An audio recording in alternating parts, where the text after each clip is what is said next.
نحمده ونصلي ونسلم على رسوله الكريم اما بعد بسم اللہ الرحمن الرحیم۔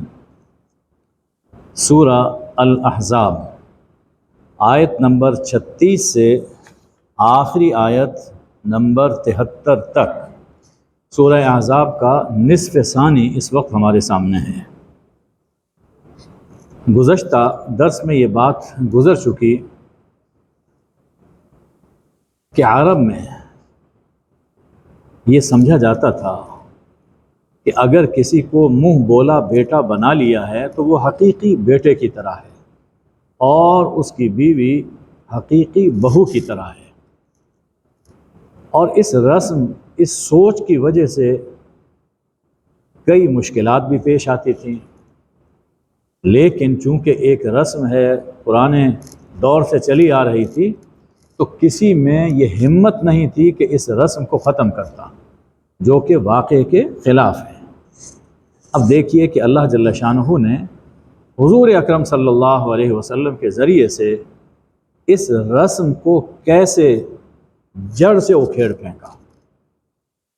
حضور اکرم صلی اللہ علیہ وآلہ وسلم کی سگی پھپھی امیمہ بنت عبد المطلب کی بیٹی تھی زینب، اعلیٰ خاندان میں سے ہیں، بنو ہاشم میں سے، اور کھاتے پیتے گھرانے سے تعلق رکھتی تھیں۔ حضور اکرم صلی اللہ علیہ وسلم نے یہ چاہا کہ ان کا نکاح زید بن حارثہ سے ہو جائے۔ زید اگرچہ ایک اچھے خاندان سے تعلق رکھتے تھے، لیکن بچپن میں ڈاکوؤں نے انہیں پکڑا، قید کیا اور لا کر مکہ میں بیچ دیا۔ وہاں سے حکیم بن حزام نے خریدا اور اپنی پھپھی حضرت خدیجہ سلام اللہ علیہا کو ہبہ کر دیا۔ حضور اکرم صلی اللہ علیہ وسلم کی خدمت کرتے تھے، انہوں نے آپ کو ہبہ کر دیا تو حضور صلی اللہ علیہ وسلم نے ان کی وفا کی وجہ سے، وفا کی قدر کرتے ہوئے انہیں اپنا بیٹا بنا لیا۔ اب چونکہ اور پھر آزاد کر دیا، اب لیکن ایک غلامی کا دھبا وہ لگا ہوا تھا ان کی زندگی میں، اور ہم اپنے اس معاشرے میں بھی دیکھتے ہیں کہ یہ فلاں خاندان کا ہے، یہ فلاں، اور وہ اس کو نیچ سمجھا جاتا ہے تو لڑائیاں ہو جائیں گی لیکن رشتہ نہیں ہوگا، حالانکہ سب بنو آدم ہیں۔ تو حضور اکرم صلی اللہ علیہ وسلم کے پیش نظر دو مصلحتیں تھیں۔ ایک تو یہ کہ یہ خاندانی تفاوت اس کو ختم کیا جائے کہ کسی اونچے خاندان کی لڑکی کا نکاح کسی معمولی آدمی سے نہیں ہو سکتا، اس کو آپ عملی طور پہ ختم کرنا چاہتے تھے۔ چنانچہ حضور اکرم صلی اللہ علیہ وسلم کے بعد حضرت امام زین العابدین حضرت امام حسین کے بیٹے، انہوں نے اپنی بیٹی کا نکاح ایک غلام سے کر دیا۔ اس زمانے کے بادشاہ نے اس پر بڑی ناک بھون چڑھائی، یہ آپ نے کیا کیا؟ تو انہوں نے کہا کہ سنت کے اندر یہ موجود ہے، اس لیے میں نے نکاح کر دیا۔ تو ایک تو یہ مصلحت پیش نظر تھی۔ دوسری مصلحت جو اللہ کروانا چاہتا تھا وہ یہ تھی کہ زید سے نکاح ہو اور پھر یہ جو تبنی کی رسم ہے اس کو توڑا جائے۔ اب اس کے لیے دیکھیے کہ اللہ کی ایک تکوینی تدبیر کیسے کار فرما ہو، یعنی ہم ایک ظاہر کو سوچتے ہیں لیکن اس کے باطن میں اللہ کی اپنی تدبیر کار فرما ہوتی ہے۔ تو زینب نے اور ان کے بھائی نے انکار کیا کہ ہم رشتہ نہیں کرتے۔ حضور اکرم صلی اللہ علیہ وسلم نے اصرار کیا۔ اللہ نے فرمایا وما كان لمؤمن ولا مؤمنة إذا قضى الله ورسوله أمرا أن يكون لهم الخيرة من أمرهم، جب اللہ اور اس کا رسول کسی بات کا فیصلہ کر دیں تو پھر کسی مومن مومنہ کو زیب نہیں دیتا، ان کے لیے روا نہیں ہے کہ وہ اپنے معاملے میں اپنا اختیار استعمال کرے، اور جو اللہ اور رسول کی نافرمانی کرے گا تو وہ کھلی گمراہی میں جا پڑا۔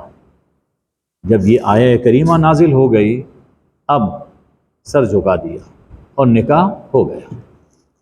لیکن نکاح تو انسان کرتا ہے، دلوں کو جوڑنے والا تو اللہ ہے۔ قرآن مجید میں فرمایا گیا لو انفقت ما فی الارض جمیعا ما الفت بین قلوبہم، اگر آپ زمین کے خزانے آپ خرچ کر دیں تو آپ دلوں کو جوڑ نہیں سکتے، دلوں کو جوڑنے والا صرف اللہ ہے۔ نکاح ہو گیا لیکن اللہ نے دلوں میں ہم آہنگی نہیں پیدا فرمائی، الفت نہیں پیدا ہوئی۔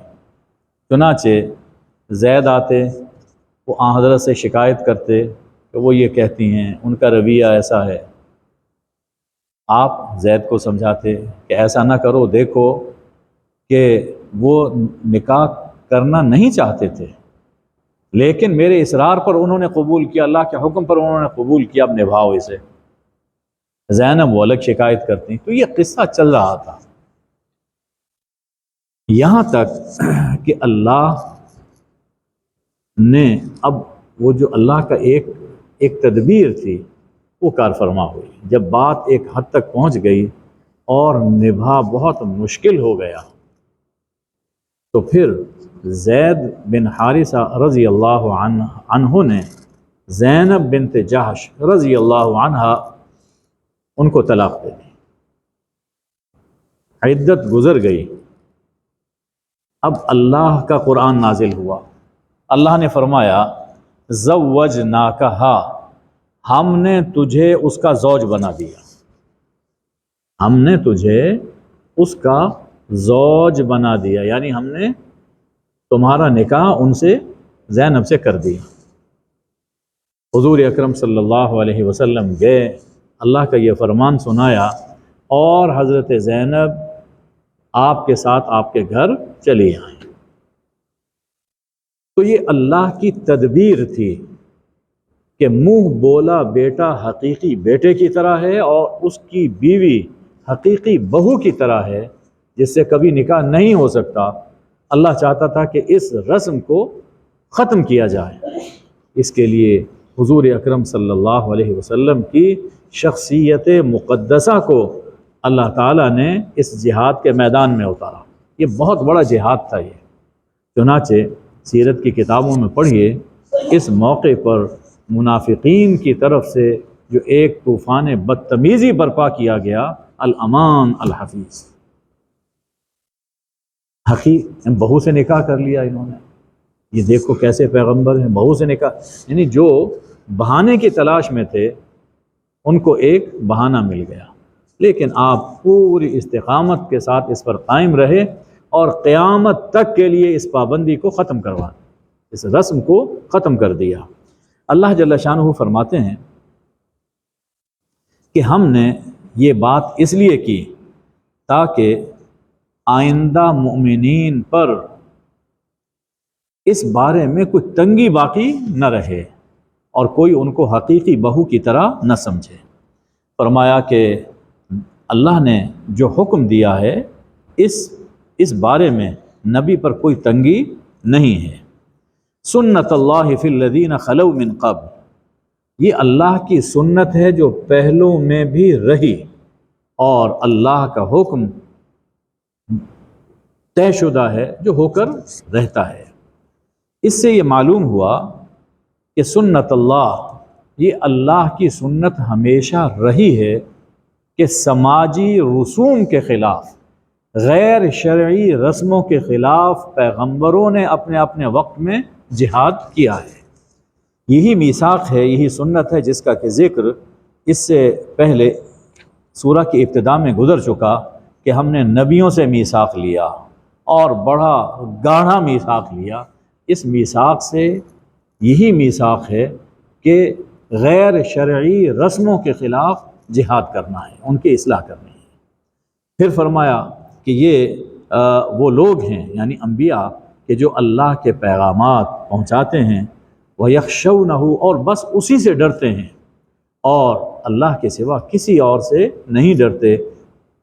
معلوم یہ ہوا کہ جب رسموں کے خلاف آواز اٹھائی جائے اس کی مخالفت ہوگی، شدید مخالفت ہوگی، لیکن اللہ پر اعتماد کرتے ہوئے اور کسی سے ڈرے بغیر انسان کو بات کہنی چاہیے، اللہ مدد کرنے والا ہے۔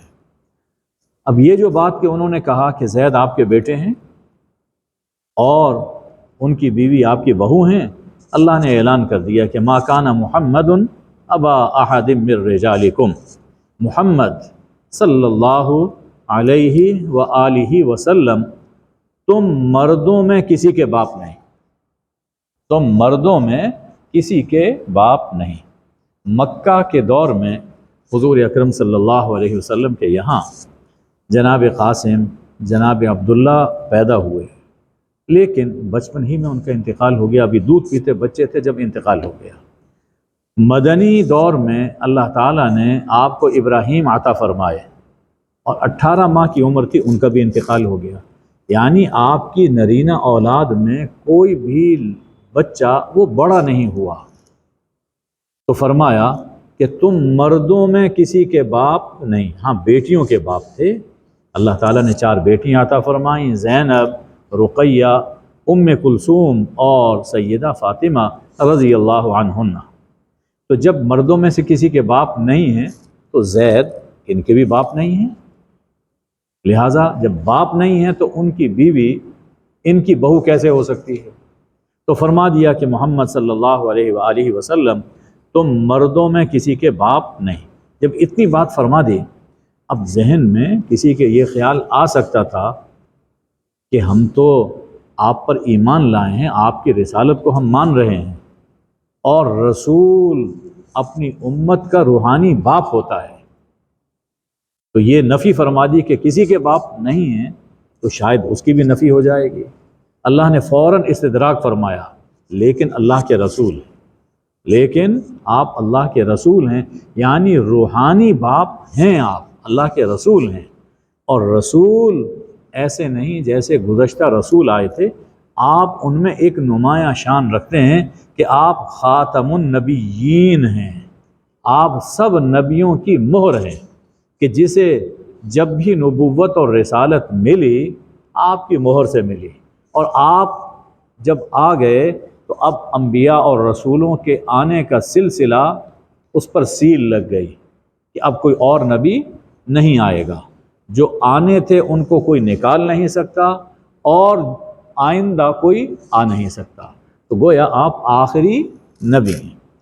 اس آیہ کریمہ نے یہ واضح کر دیا کہ حضور اکرم صلی اللہ علیہ وسلم پر نبوت اور رسالت آ کر ختم ہو گئی۔ یہ ختم نبوت امت کا اجماعی عقیدہ ہے، یہ خیال رکھیے، یہ امت کا اس پر اجماع ہے کہ حضور اکرم صلی اللہ علیہ وآلہ وسلم آخری نبی ہیں، آپ کے بعد قیامت تک کوئی نبی نہیں آئے گا۔ بعض اوقات یہ جو ایک خاص طبقہ ہے ہمارے ملک میں پایا جاتا ہے، اور اب دنیا میں بھی کئی حصوں میں ہے، وہ الجھن پیدا کرتے ہیں، لوگوں کو الجھاتے ہیں۔ دیکھیے جی، حضرت عیسیٰ علیہ السلام بھی تو آئیں گے، حضور اکرم صلی اللہ علیہ وآلہ وسلم نے فرمایا کہ حضرت عیسیٰ آئیں گے، اور وہ ظاہر ہے کہ نبی ہیں۔ حضرت عیسیٰ کی نبوت آپ کے بعد آپ انہیں نہیں ملی ہے، بلکہ وہ پہلے سے نبی بن چکے، اور اب جب آئیں گے تو وہ اپنی نبوت اور اپنی شریعت کے ساتھ نہیں آئیں گے، حضور اکرم صلی اللہ علیہ وسلم کے امتی ہونے کی حیثیت سے آئیں گے۔ آپ کا یہ بہت بڑا شرف ہے کہ آپ نبیوں کے نبی ہیں، آپ نبیوں کے نبی ہیں۔ اس سے پہلے یہ گزر چکا کہ اللہ نے ارواح میں عہد لیا تھا پیغمبروں سے کہ دیکھو، جب تمہارے پاس وہ ایک رسول آئیں تو تم وعدہ کرو کہ لَتُؤْمِنُنَّ بِهِ وَلَتَنْصُرُنَّ، ان پر ایمان لاؤ گے اور ان کی نصرت کرو گے۔ تو سب نے کہا کہ بھلا ہم ایمان لائیں گے، کیوں نہیں ایمان لائیں گے، ہم اس پر گواہ ہیں۔ اب ہر نبی کا ایک زمانہ مخصوص تھا، وہ چلے گئے۔ حضرت عیسیٰ علیہ السلام کو اللہ نے اپنی قدرت سے آسمانوں پر اٹھا لیا، اور اس وقت وہ آسمانوں پر زندہ موجود ہیں۔ چلیے ایک سوال وہ بتا دیتا ہوں، طلباء میں یہ سوال ہوتا ہے کہ کوئی صحابی دنیا میں موجود ہے، کوئی صحابی بھی زندہ ہے؟ ہاں، حضرت عیسیٰ زندہ ہیں۔ تو یہ ایک ایسا سوال ہے کہ طلباء کے لیے ایک اچنبھا ہو جاتا ہے کہ یہ کیا؟ تو ایک صحابی وہ ابھی زندہ ہیں، اور وہ حضرت عیسیٰ علیہ السلام ہیں۔ اگرچہ اس دنیا میں نہیں ہیں، لیکن جب حضور اکرم صلی اللہ علیہ وآلہ وسلم معراج کی شب آسمانوں پر تشریف لے گئے تو وہاں حضرت عیسیٰ سے آپ کی ملاقات ہوئی۔ تو جو حضور صلی اللہ علیہ وسلم سے ملاقات کر لے ان آنکھوں سے اپنی زندگی میں، تو وہ صحابی ہیں۔ تو حضرت عیسیٰ نبی بھی ہیں، صحابی بھی ہیں، اور اس زمانے کا جو فتنہ برپا ہونے والا ہے دجال کا، جس طرح کے وہ شعبدے دکھائے گا، حضرت عیسیٰ علیہ السلام کو اللہ نے ایسے معجزات عطا فرمائے کہ ان کے شعبدوں کا توڑ حضرت عیسیٰ کے معجزات میں ہے۔ اس مصلحت کے لیے اللہ نے ان کو آسمانوں پر زندہ رکھا ہوا ہے۔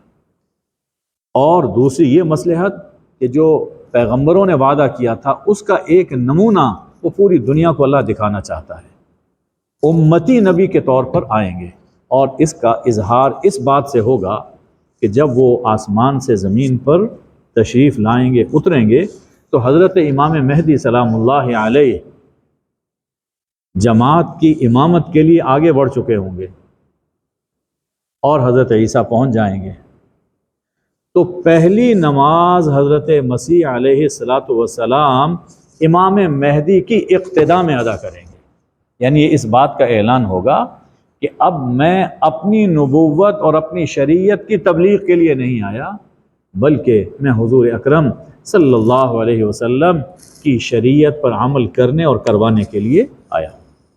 تو آپ صلی اللہ علیہ وسلم خاتم النبیین ہیں، آخری نبی ہیں، اور جو شخص ختم نبوت کا انکار کرتا ہے وہ دائرہ اسلام سے خارج ہے، چاہے وہ کتنا ہی قرآن پڑھے، نمازیں پڑھے، چھپ چھپا کے حج کے لیے بھی چاہے چلا جائے، سب کچھ کرے، لیکن جب حضور اکرم صلی اللہ علیہ وسلم کی شخصیت کو ویسے نہیں مانتا جو قرآن نے بتائی اور خود حضور نے فرمائی، اس کا معنی یہ ہے کہ وہ دائرہ اسلام سے خارج ہے۔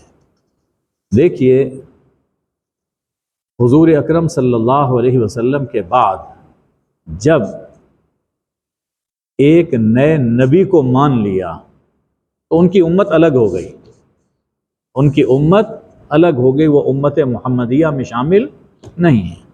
تو بہرکیف ختم نبوت بہت اہم مسئلہ ہے، اس کو سمجھنا چاہیے۔ تو اور حضور اکرم صلی اللہ علیہ وسلم کا خاتم النبیین ہونا زمانے کے اعتبار سے تو ہم سب سمجھتے ہیں کہ آپ سب سے آخری دور میں تشریف لائے۔ حضور صلی اللہ علیہ وسلم رتبی اعتبار سے، اپنے مرتبے کے اعتبار سے بھی خاتم النبیین ہیں۔ حدیث موجود ہے کہ ابھی آدم علیہ السلام کا ڈھانچہ تیار ہو رہا تھا جب فرمایا کہ اللہ نے مجھے خاتم النبیین بنا دیا تھا، یہ حدیث میں ہے۔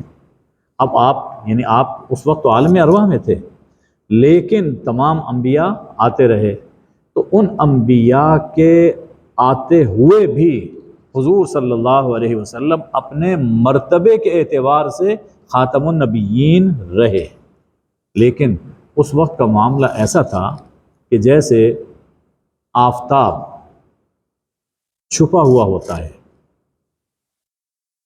اور چاند ستارے چمک رہے ہیں، اور آفتاب کی روشنی ہی ہے جو چاند ستاروں میں جھلکتی ہے۔ تو حضور صلی اللہ علیہ وسلم خاتم النبیین تھے، اور آپ ہی کا فیض تھا جو سب انبیاء اور رسولوں کو ملا ہے، یہاں تک کہ حضور صلی اللہ علیہ وسلم اس صفحہ ہستی پر، آسمان رسالت پر خود یہ آفتاب رسالت جلوہ گر ہو گیا، اور اب نہ چاند کوئی دکھائی دے گا، نہ کوئی ستارہ دکھائی دے گا، اس لیے کہ یہ ایسا آفتاب ہے جو ہمیشہ ہمیشہ طلوع رہے گا۔ یہ دنیا کا آفتاب ہے جو غروب ہوتا ہے اور رات آتی ہے، لیکن حضور اکرم صلی اللہ علیہ وسلم کی نبوت اور رسالت پر اور آپ کی سیرت پر کبھی رات نہیں آئے گی، وہ ہمیشہ سے چمک رہے ہیں اور ہمیشہ چمکتے رہیں گے۔ چنانچہ بعد کی آیت میں اللہ تعالیٰ نے آپ کو فرمایا کہ آپ کو ہم نے سراج منیر بنا کر بھیجا۔ سراج چراغ کو کہتے ہیں۔ قرآن مجید میں دوسری جگہ اللہ نے یہی لفظ سورج کے لیے استعمال فرمایا، وَجَعَلْنَا فِيهَا سِرَاجًا وَهَّاجًا، ہم نے ایک گرم اور روشن سراج رکھا۔ تو سورج یہ ایک چراغ ہے، اللہ نے اس کو سراج کہا، اور یہاں حضور اکرم صلی اللہ علیہ وآلہ وسلم کو چمکتا ہوا چراغ یہ فرمایا گیا۔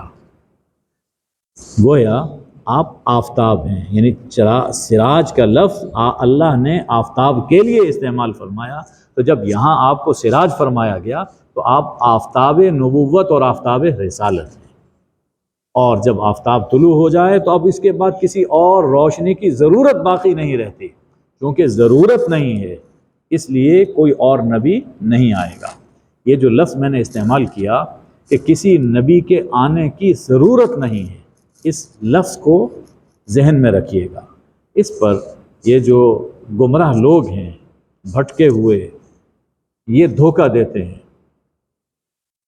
کہ دیکھیے نبوت اور رسالت تو رحمت ہوتی ہے، اور اس میں کیا شک ہے، اور اللہ کی رحمت کا دروازہ کبھی بند ہو سکتا ہے؟ دیکھیے کتنا بڑا یہ جملہ ہے جس کے اندر تلبیس ہے، دھوکہ ہے۔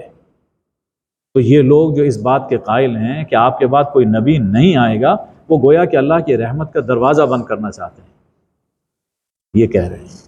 تو اس بارے میں یہ جو شک ہے، دھوکہ ہے، اس بارے میں ایک بس بات یہ ذہن میں رکھیے کہ حضور اکرم صلی اللہ علیہ وآلہ وسلم کے آنے سے وہ رحمت کا دروازہ ہمیشہ کے لیے کھلا ہے، وہ آفتاب ہمیشہ کے لیے چمک رہا ہے۔ پہلے نبی کے بعد نبی، یا ایک ہی وقت میں کئی نبی اس لیے آیا کرتے تھے کہ اس کی ضرورت ہوتی تھی۔ حضور اکرم صلی اللہ علیہ وسلم کی نبوت قیامت تک کے لیے، اور اللہ نے آپ کو جو کتاب ہدایت عطا فرما دی، اس کی حفاظت اپنے ذمے لے لی، تعلیمات آپ کی محفوظ، سیرت آپ کی محفوظ، اس لیے کسی اور نبی کے آنے کی ضرورت باقی نہیں ہے۔ جب ضرورت نہیں ہے تو اللہ کوئی کام بے ضرورت نہیں کیا کرتا۔ اس کے بعد ارشاد ہے کہ یہ اتنی عظیم نعمت ہے کہ اس کا شکر ادا کرو، کہ کثرت سے اللہ کا ذکر کیا کرو اور صبح و شام اس کی تسبیح کیا کرو۔ وہی ہے کہ جس نے تم پہ رحمت فرماتا ہے، اور اس کے فرشتے بھی۔ یہ رحمت کیا ہے؟ لِيُخْرِجَكُم مِّنَ الظُّلُمَاتِ إِلَى النُّورِ، تاکہ تمہیں تاریکیوں سے نکال کر نور کی طرف لے آئے۔ اللہ رحمت فرماتا ہے، فرشتے بھی تمہارے لیے دعائیں کر رہے ہیں کہ اللہ تعالیٰ تمہیں تاریکیوں سے نکال کر نور میں لے آئے۔ یہاں ظلمات اور تاریکیاں کون سی ہیں؟ یہی سماج میں پھیلی ہوئی تاریکیاں، یہ معاشری رسم و رواج، خواہ مذہبی ہوں، خواہ خاندانی ہوں، قبائلی ہوں، یہ سب رسم و رواج یہ تاریکیاں ہیں، اور نور شریعت ہے، نور قرآن ہے، نور دین ہے۔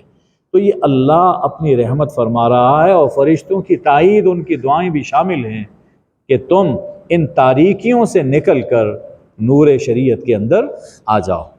کیوں نہ ہو اللہ مومنین پر بہت رحمت فرمانے والا ہے۔ اے نبی صلی اللہ علیہ وآلہ وسلم، ہم نے آپ کو گواہ بنا کر، بشیر اور نذیر بنا کر بھیجا، اور اللہ کی جانب پکارنے والا، دعوت دینے والا، اس کے حکم سے دعوت دینے والا بنا کر بھیجا، اور ہم نے آپ کو سراج منیر بنا کر بھیجا۔ اور جو امت آپ کو عطا فرمائی، فرمایا کہ ان کو بھی ذرا بشارت سنا دیجئے، وبشر المؤمنین، مومنین کو یہ بشارت دے دیجئے کہ ان کے لیے اللہ کی جناب سے بڑا فضل ہے، فضلاً کبیرہ، بڑا فضل ہے، یعنی اللہ نے اس امت کو باقی امتوں پر فضیلت عطا فرمائی، مومنین کو یہ بشارت دے دیجئے۔ اتنی یہ خوشی کا مقام ہے، یعنی ہمارے ہاں اگر کسی کو ایوارڈ مل جائے، کوئی فرسٹ پوزیشن پہ آ جائے، اور کوئی اسے ستارہ مل جائے، کوئی تمغہ مل جائے، اس کے لیے بڑی اعزاز کی بات ہے، عزت کی بات ہے۔ اس امت کے لیے یہ بڑی عزت کی بات ہے کہ اللہ نے آئے سب سے آخر میں ہیں، لیکن اللہ نے اس امت کے لیے اجر اور فضیلت سب سے زیادہ رکھی ہے۔ اب حضور اکرم صلی اللہ علیہ وسلم کے اس سلسلے میں کچھ اللہ تعالیٰ نے مسائل بیان فرمائے۔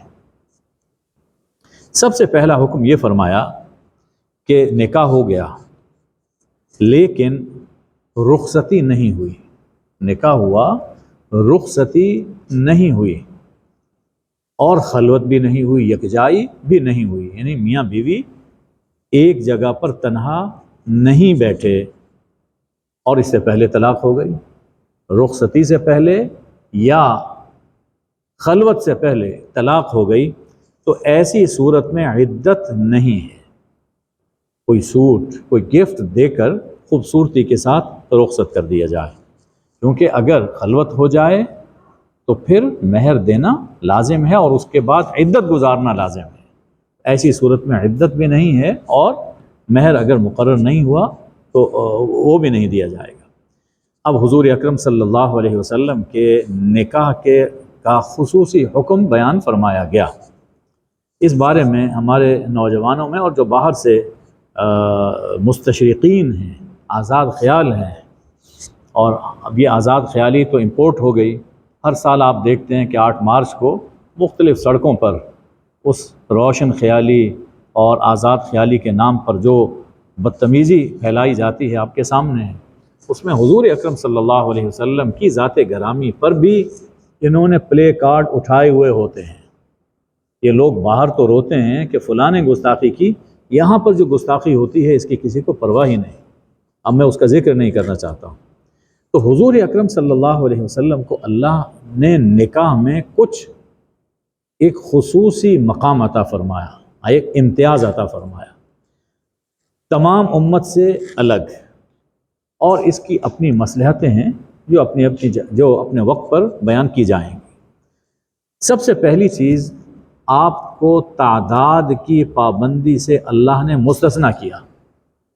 امت کے لیے اجازت ہے کہ ایک ہی وقت میں 4 نکاح کر سکتے ہیں، حضور اکرم صلی اللہ علیہ وسلم اس پابندی سے مستثنیٰ ہیں، آپ اس سے زیادہ بھی کر سکتے ہیں، چنانچہ آپ نے نکاح کیے، اور اس کی مصلحتیں ہیں۔ دوسری چیز، مہر کی پابندی سے آپ مستثنیٰ ہیں، آپ پر لازم نہیں ہے کہ آپ مہر ادا کریں۔ تیسری چیز، ایک سے زیادہ بیویاں ہوں تو شوہر پر لازم ہے کہ سب کو برابر نان و نفقہ دے، سب کو برابر وقت دے، یہ لازم ہے۔ حضور اکرم صلی اللہ علیہ وسلم کو اللہ نے اس پابندی سے بھی استثناء عطا فرمایا۔ یہ 3 استثناء ہیں حضور اکرم صلی اللہ علیہ وسلم کے لیے نکاح میں، اور اس کے لیے اللہ جل شانہ نے خود فرمایا خالصۃ لک من دون المؤمنین، عام مومنوں سے ہٹ کر یہ استثناء اور یہ امتیاز صرف آپ کی ذات گرامی کے لیے، خالصۃ لک۔ تو سیدھا سا ایک تو جواب یہ ہے کہ جس اللہ نے 4 کی پابندی لگائی، اسی اللہ نے اپنے نبی کو اجازت دے دی۔ اب اگر اعتراض ہے تو اللہ پر اعتراض کیجیے، اللہ قرآن میں اجازت دے رہا ہے، لہٰذا اللہ پر کوئی اعتراض نہیں ہو سکتا۔ اور ذکر میں نے ابھی کیا، اس کی بڑی مصلحتیں تھیں۔ اور حضور اکرم صلی اللہ علیہ وسلم نے بھی یہ جو دو چیزیں ہیں کہ آپ نے سب کو مہر بھی ادا کیا، اس استثناء سے کوئی فائدہ نہیں ہوتا، سب کو مہر دیا، اور اسی طرح آپ نے سب کو یکساں نان و نفقہ بھی دیا اور سب کو برابر ٹائم بھی دیا۔ آخری ایام میں ازواج نے خود یہ کہا کہ آپ سیدہ عائشہ رضی اللہ عنہا کے یہاں آرام فرمائیں۔ انہوں نے، یعنی حدیث میں ہے کہ انہوں نے اپنی باری وہ ہبہ کر دی حضرت عائشہ رضی اللہ عنہ، یعنی آخر زندگی تک حضور صلی اللہ علیہ وسلم نے عدل کا اعلیٰ معیار قائم کر کے دکھایا۔ اس کے بعد اب ملنے جلنے کا ادب سکھایا جا رہا ہے۔ ذکر تو ہے حضور اکرم صلی اللہ علیہ وسلم کے مبارک گھروں کا، لیکن یہی ادب اہل ایمان کا بھی، اہل ایمان کے لیے بھی ہے۔ تو ملاقات کا ادب یہ ہے، نمبر 1، اجازت کے بغیر گھر میں داخل نہ ہوں، اجازت کے بغیر گھر میں داخل نہ ہوں۔ دیہاتی ماحول سے جو لوگ واقف ہیں وہ جانتے ہیں کہ گھر میں داخل ہونے کے لیے کوئی اجازت نہیں لی جاتی، اب بھی بے تکلفی ہوتی ہے، جدھر دل چاہا چلے گئے ادھر چلے گئے، اور اس کو برا نہیں سمجھتے، بلکہ اگر اجازت کے لیے کہا جائے تو اس کو برا سمجھتے ہیں کہ لو جی ہمارا اتنا رشتہ، اتنا گہرا تعلق، اور ہمیں یہ کہا جا رہا ہے کہ پوچھ کے آیا کرو اندر۔ تو فرمایا کہ یہ ٹھیک نہیں ہے، گھر میں کسی کے بھی جاؤ تو اجازت کے بغیر گھر میں داخل مت ہوا کرو، نمبر 1۔ دوسری چیز، وقت پر جاؤ، وقت پر جاؤ، جو ٹائم دیا گیا ہے اس وقت پہ جاؤ۔ ایسا نہیں ہے کہ وقت سے پہلے چلے جاؤ، ابھی کھانا تیار نہیں ہے، آپ وہاں بیٹھ جائیں کہ کھانا کب پکے گا پھر ہم کھائیں گے، اور اس دوران میں گھر والوں کے لیے تکلیف کا سبب ہوگا، ان کی اپنی مصروفیت میں حرج واقع ہوگا، کوئی کام کرنا چاہتے ہیں، کہیں جانا چاہتے ہیں، انتظام کرنا چاہتے ہیں، اور مہمان جا کر بیٹھ گئے، اب وہ اپنا کام کریں یا مہمانوں کی خدمت کریں۔ تو فرمایا کہ وقت پر جاؤ، جو وقت دیا گیا ہے اس پہ جاؤ۔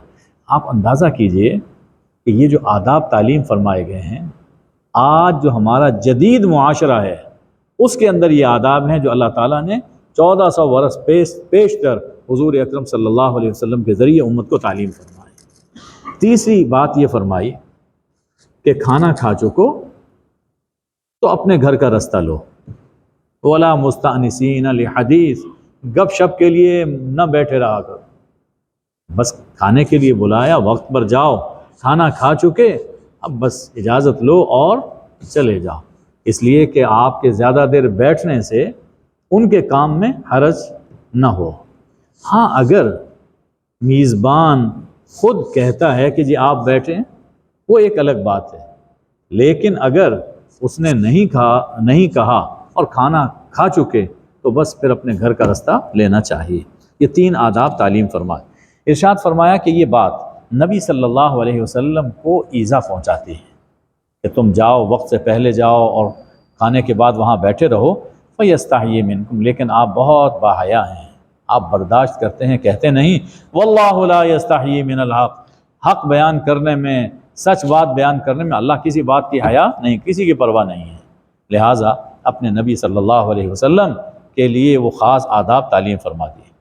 دوسرا ادب یہ تعلیم فرمایا کہ جب آپ پرائے گھر میں جاؤ، پرایا گھر یعنی جن سے کوئی حرمت کا رشتہ نہیں ہے، وَإِذَا سَأَلْتُمُوهُنَّ مَتَاعًا، ان سے اگر آپ نے گھر میں بیویوں سے کوئی چیز لینی ہے، کوئی سامان لینا ہے، کوئی چیز لینی ہے، تو فَاسْأَلُوهُنَّ مِنْ وَرَاءِ حِجَابٍ، تو پس پردہ ان سے سوال کرو، وہ چیز اگر لینی ہے، مانگنی ہے تو پس پردہ ہونا چاہیے، جی کوئی بات پوچھنی ہے تو پس پردہ یہ بات ہونی چاہیے۔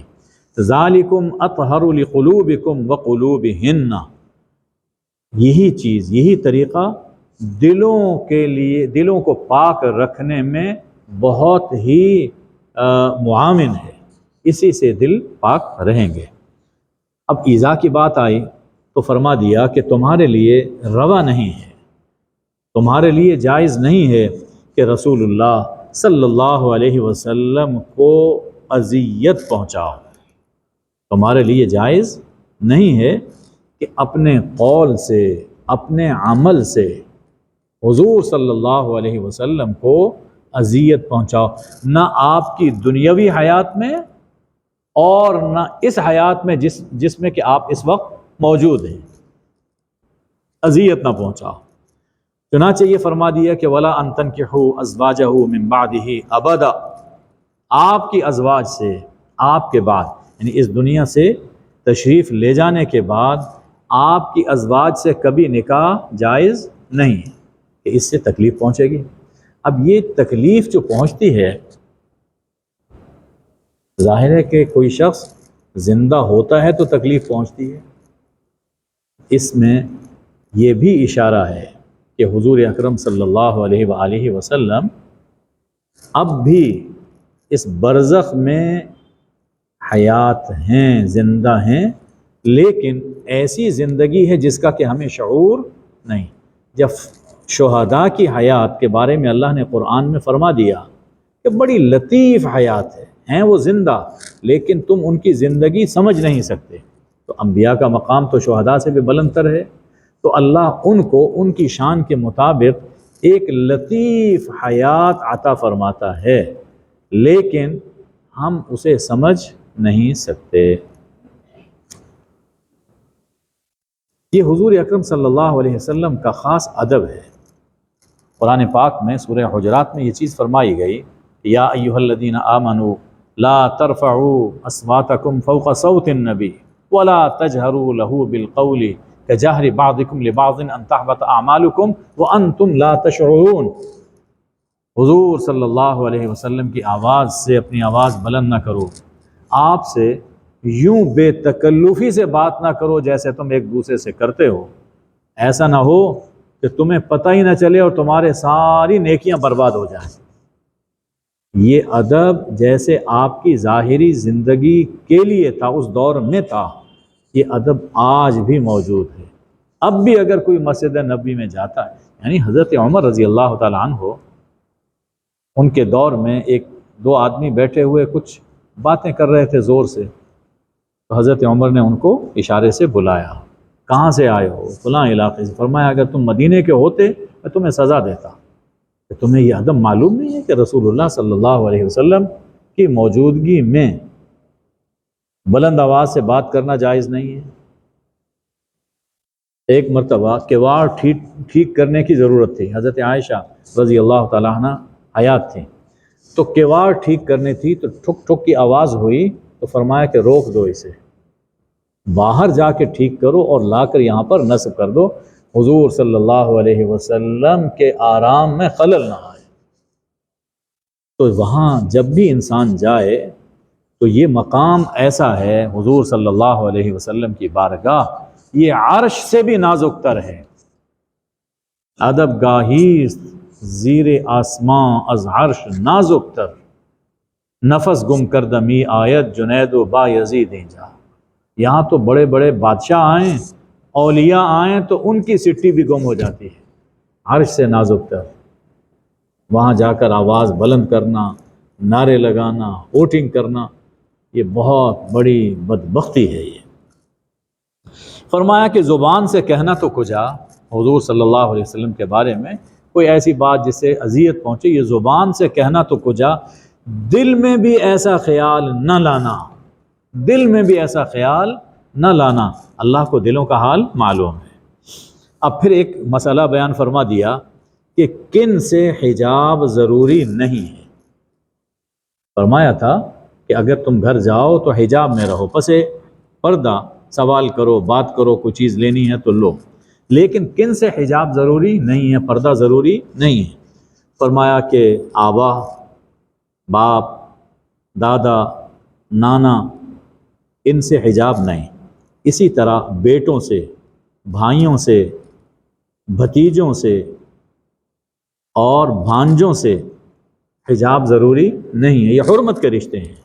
ولا نسائہن، اور نہ اپنی عورتوں سے، اپنی ولا نسائہن، اپنی عورتوں سے، یہ جو فرمایا کہ اپنی عورتوں سے، یعنی وہ عورتیں جو تمہاری ہم مزاج ہوں، نیک چلن ہوں، ان سے حجاب نہیں ہے۔ اور اگر ایسی کوئی خاتون ہے جو بد چلن ہے اور اس کے مزاج میں فساد ہے، تو ایسی عورتوں سے بھی پردہ کرنا ضروری ہے، جیسے اجنبی مرد سے پردہ کرنا ضروری ہے۔ یہ مرد سے بھی زیادہ خطرناک ہے۔ اسی طرح گھر میں جو نوکر چاکر ہیں، جنہیں اپنے کام سے کام ہے، ان سے بھی حجاب نہیں۔ اب اس کے بعد اللہ جل شانہ نے فرمایا یقیناً اللہ اور اس کے فرشتے نبی صلی اللہ علیہ وسلم پر صلات بھیج رہے ہیں۔ اے لوگو جو ایمان لائے ہو، آپ پر صلات اور خوب سلام بھیجو۔ ایک دفعہ پڑھ لیجئے، اللہم صلی علی سیدنا محمد النبی الامی وآلہ وبارک وسلم۔ دیکھیے صلات کے لفظ کی نسبت جس کی طرف ہوتی ہے تو معنی بدل جاتا ہے۔ اللہ کی صلات یہ ہے کہ اللہ رحمت بھیج رہا ہے، فرشتوں کی صلات یہ ہے کہ وہ استغفار کر رہے ہیں۔ قرآن پاک میں موجود ہے کہ فرشتے اہل زمین کے لیے استغفار کرتے ہیں، اور ہم لوگوں کی صلات یہ ہے کہ ہم حضور صلی اللہ علیہ وسلم کے لیے دعائے رحمت کرتے ہیں۔ جب حضور اکرم صلی اللہ علیہ وسلم سے پوچھا گیا کہ یا رسول اللہ، ہمیں آپ پر سلام کا طریقہ تو معلوم ہو گیا، نماز میں ہم کہتے ہیں نا السلام علیکہ ایہا النبی ورحمۃ اللہ وبرکاتہ، یہ طریقہ تو ہمیں معلوم ہو گیا، فکیف الصلاۃ علیہ، صلاۃ ہم آپ پر کیسے بھیجیں؟ تو آپ نے وہ درود ابراہیمی تلقین فرمایا جو ہم نماز میں پڑھتے ہیں۔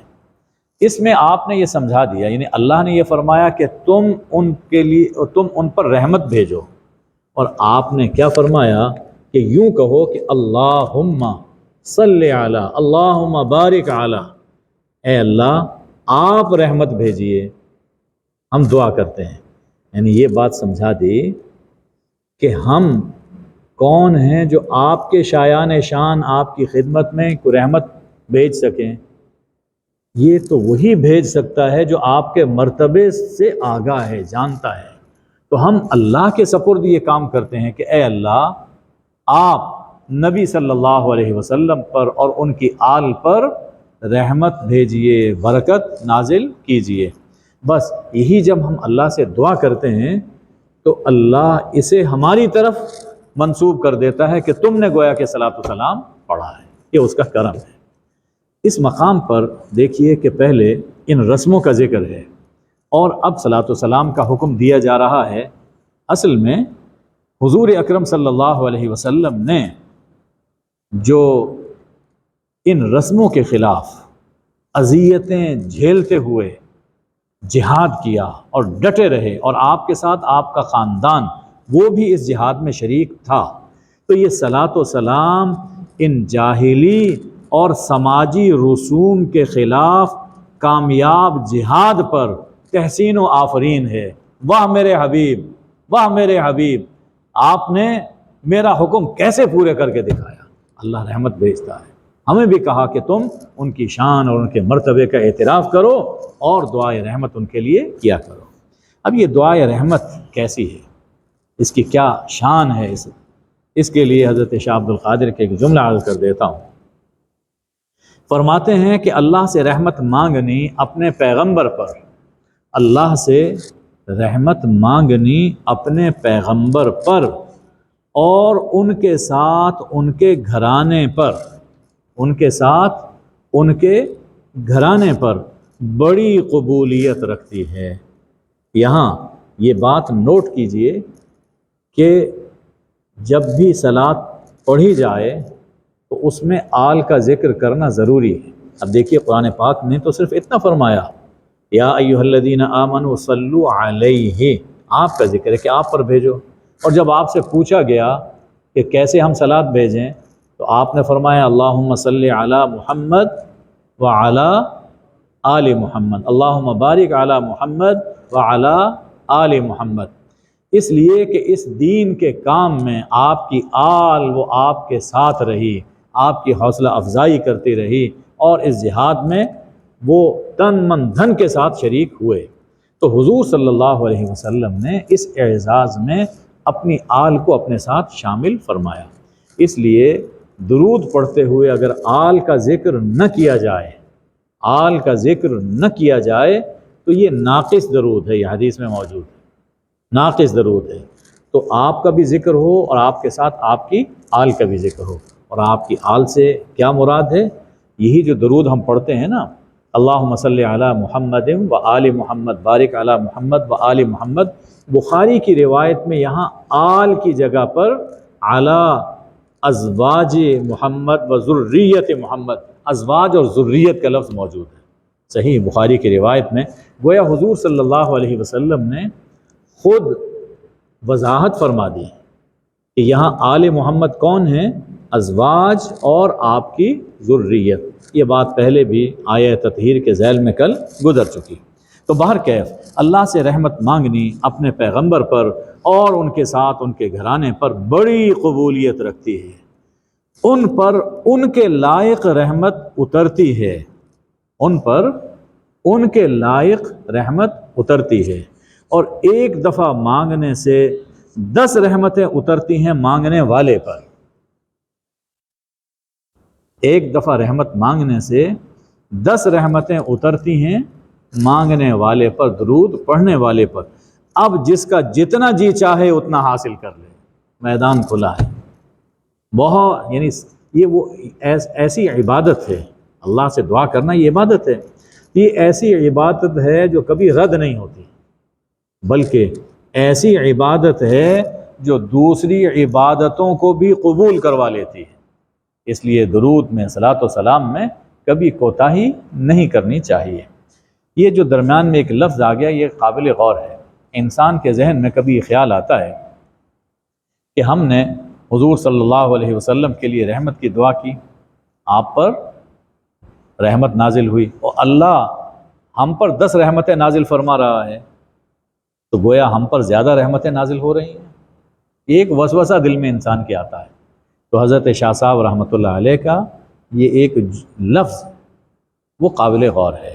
فرمایا کہ ان پر ان کے لائق رحمت اترتی ہے جو ان کی شایان شان ہے، ہم پر ہمارے لائق رحمت اترتی ہے۔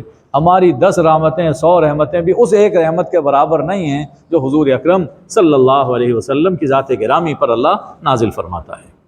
اب فرمایا کہ جو لوگ اللہ اور رسول کو ایذا دیتے ہیں کسی بھی طریقے سے، ان پر دنیا میں بھی لعنت، ان پر آخرت میں بھی لعنت، اور ان کے لیے رسوا کن عذاب اللہ نے تیار کر رکھا ہے۔ اور جو مؤمنین اور مومنات کو ناحق بے گناہ اذیت دیتے ہیں تو وہ بہتان اور کھلا گناہ اپنے اوپر لاد رہے ہیں۔ یہاں یہ نوٹ کیجئے کہ جب اللہ اپنے رسول کا ذکر فرما رہا ہے تو یہاں یہ نہیں فرمایا کہ ناحق، مومنین کے ذکر میں اذیت کا فرمایا کہ جو ناحق اذیت پہنچاتے ہیں، اس لیے کہ حضور اکرم صلی اللہ علیہ وسلم تو معصوم ہیں، آپ سے تو گناہ کا تصور ہی نہیں۔ اگر آپ کے بارے میں کوئی غلط رویہ اپناتا ہے اور نازیبا بات کہتا ہے تو وہ ناحق ہی ہے۔ البتہ مومنین اور مومنات ان میں گناہ کے چانسز ہوتے ہیں، تو ہو سکتا ہے کہ کوئی شخص ان کی کسی وجہ سے ان کو اذیت پہنچا رہا ہو، کوئی بات اس کے جواب میں کہہ رہا ہو، اس لیے فرمایا کہ ناحق اگر کوئی بغیر جرم کے اگر کوئی اذیت پہنچاتا ہے تو وہ بہتان کا گناہ اپنے اوپر لاد رہا ہے۔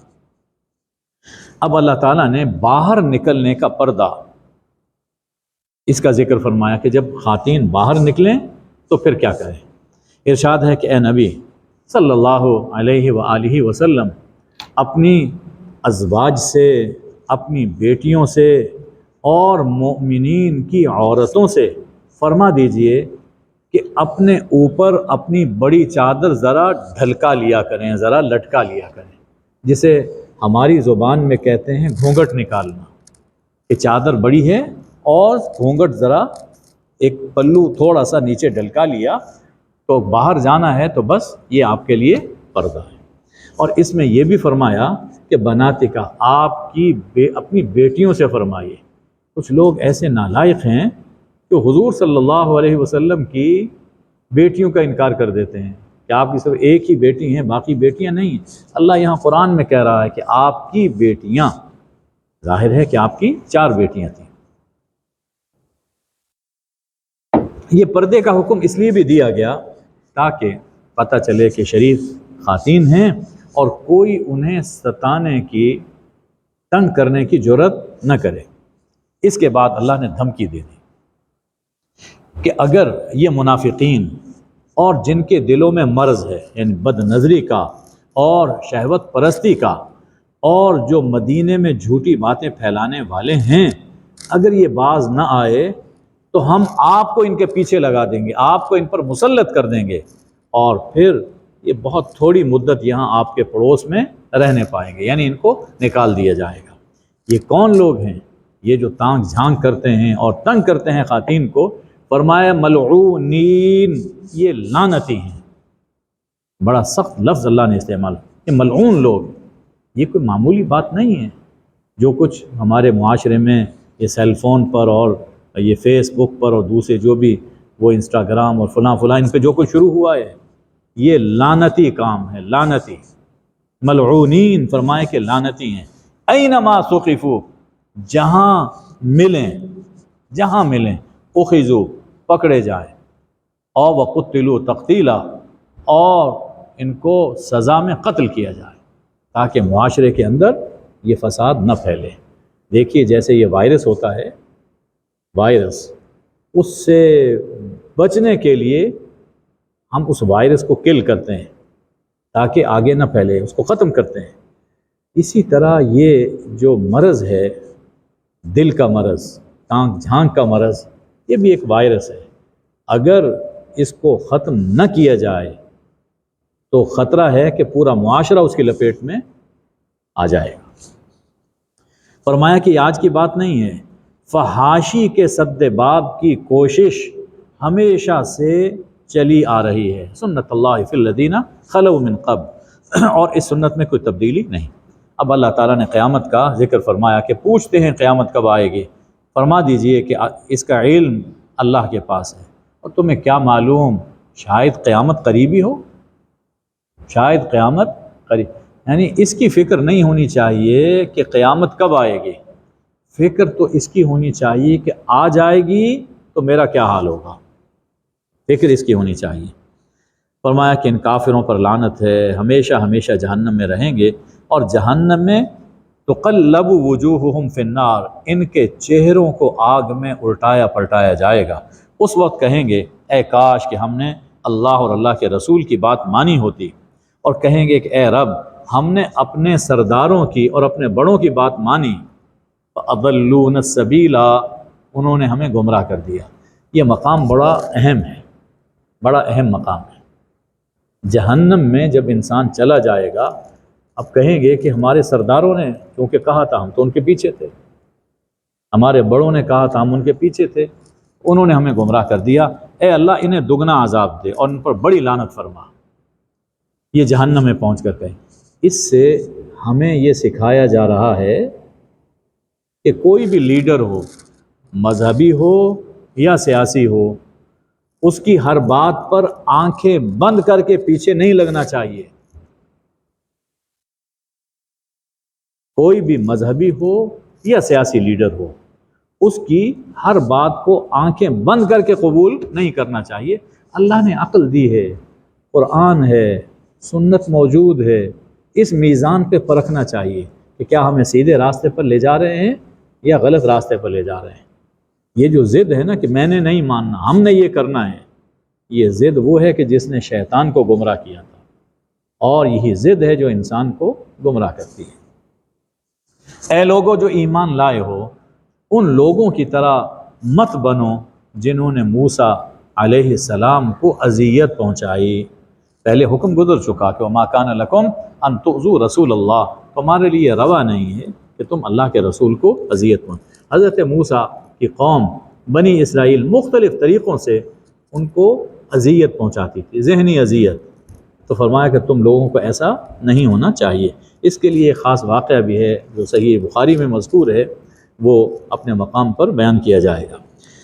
اب ہمیں حکم دیا جا رہا ہے، اے لوگو جو ایمان لائے ہو، اللہ کی ناراضی سے ڈرو اور اس کی ناراضی سے بچو، اور بات سیدھی کہا کرو. سیدھی بات وہ ہے جو سچی بھی ہو اور ڈھنگ سے کہی جائے. اس کا فائدہ کیا ہوگا؟ اللہ تمہارے اعمال کو سنوارے گا، دنیا کے اندر بھی تمہارے معاملات سدھرتے چلے جائیں گے. وَيَغْفِرْ لَكُمْ ذُنُوبَكُمْ، اور آخرت میں اللہ تمہارے گناہ معاف کرے گا. اور یاد رکھو کہ جو اللہ اور اس کے رسول کی اطاعت کرتا ہے وہ بڑی کامیابی اس نے حاصل کر لی. سورہ کے بالکل آخر میں اللہ ایک امانت کا ذکر فرماتا ہے، بڑی اہم امانت. فرمایا کہ ہم نے ایک امانت پیش کی آسمانوں پر، زمین پر، پہاڑوں پر، کہ اس امانت کو کیا تم اٹھا سکتے ہو؟ فَأَبَيْنَ أَن يَحْمِلْنَهَا، انہوں نے اٹھانے سے معذرت کی، ڈر گئے. انسان بھی وہاں پہ موجود تھا، اس کو کہا تم یہ امانت اٹھا سکتے ہو؟ حَمَلَهَا، انسان نے کہا کہ ہاں میں اٹھاؤں گا. کہاں پہاڑ، آسمان اور زمین، اور کہاں یہ چھوٹا سا انسان، ہاں میں اٹھاؤں گا. اللہ فرماتا ہے کہ انجام سے آگاہ نہیں تھا. یہ انسان بڑا ہی بے ترس اور بڑا ہی نادان ہے. بڑا ہی نادان ہے کہ جو امانت آسمان و زمین نہ اٹھا سکے، انسان نے کہا کہ میں اپنے کندھوں پہ اٹھاؤں گا. اور وہ امانت کیا ہے؟ امانت ہے اختیاری ایمان کی. اپنے اختیار سے ایمان لاؤ. یعنی اللہ تعالیٰ فرما رہا ہے کہ میں تمہیں اختیار دوں گا، آسمان زمین ان سب کو، کہ کیا تم اختیار قبول کرتے ہو اور اس اختیار سے پھر میرے احکام کو تسلیم کرتے ہو؟ انہوں نے کہا کہ ہمارے بس میں نہیں ہیں. اب اللہ نے انہیں جس کام پہ لگا رکھا ہے اس پہ لگے ہوئے ہیں، ان کے پاس کوئی اختیار ہی نہیں ہے کہ اس کے سوا کوئی کام کریں. سورج، چاند، ستارے، زمین، آسمان اور پوری کائنات جس کام کے لیے اللہ نے پیدا کیا اس کام پر لگے ہوئے ہیں.